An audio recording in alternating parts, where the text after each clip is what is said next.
Bonjour, je m'appelle Éric Anceau, j'enseigne l'histoire politique et sociale de la France et de l'Europe contemporaine à l'université Sorbonne Université. Je dirige l'axe politique d'un laboratoire d'excellence qui s'appelle Écrire une histoire nouvelle de l'Europe et je viens de co-diriger un ouvrage qui s'appelle Qu'est-ce qu'une nation en Europe avec Henri Temple.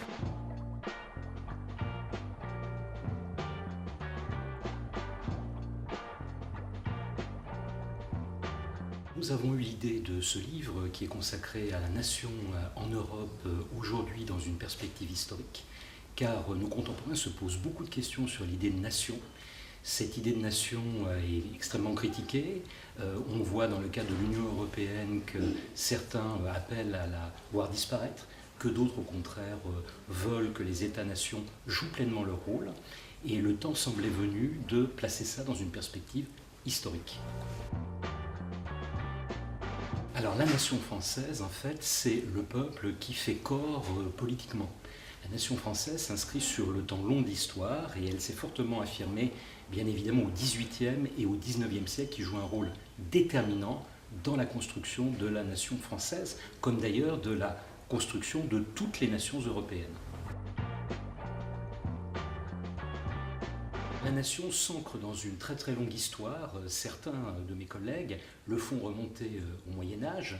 On pense par exemple à la bataille de Bouvines, qui a été tout à fait déterminant dans l'affirmation de cette nation. C'est un très très long processus. C'est un processus à la fois politique, culturel, social, mais c'est vraiment l'époque contemporaine qui est tout à fait déterminant pour l'affirmation de la nation telle que nous la connaissons aujourd'hui.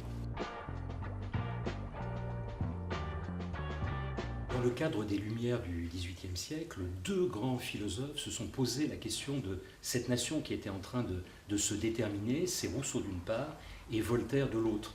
Voltaire, c'est le philosophe qui incarne le cosmopolitisme des Lumières. Pour lui, il faut dépasser la notion d'État avec des frontières, puisque nous sommes tous frères. Ça s'inscrit dans le cadre des droits de l'homme. Voltaire est l'un des grands précurseurs de ce que l'on appelle aujourd'hui le droit de l'hommisme. A l'inverse, Rousseau, qui n'en est pas moins très intéressé par les droits de l'humanité, considère que la nation et le cadre d'un État national est l'endroit privilégié pour que s'affirme la démocratie. Il ne peut pas y avoir de démocratie sans État-nation.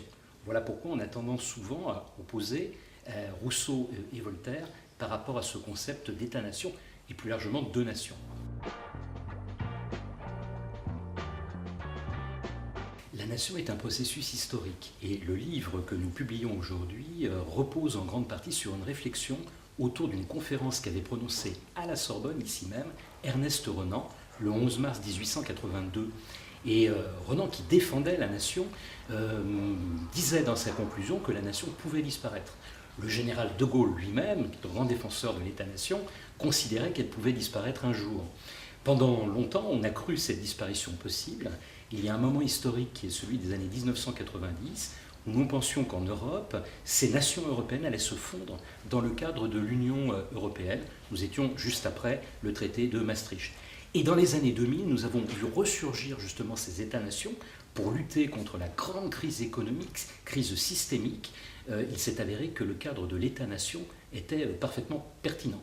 Donc bien malin celui qui peut dire si les États-nations ont encore un avenir et un très long avenir, ou si au contraire elles sont appelées à disparaître dans les décennies qui viennent. Mais notre ouvrage se veut une contribution à cette réflexion.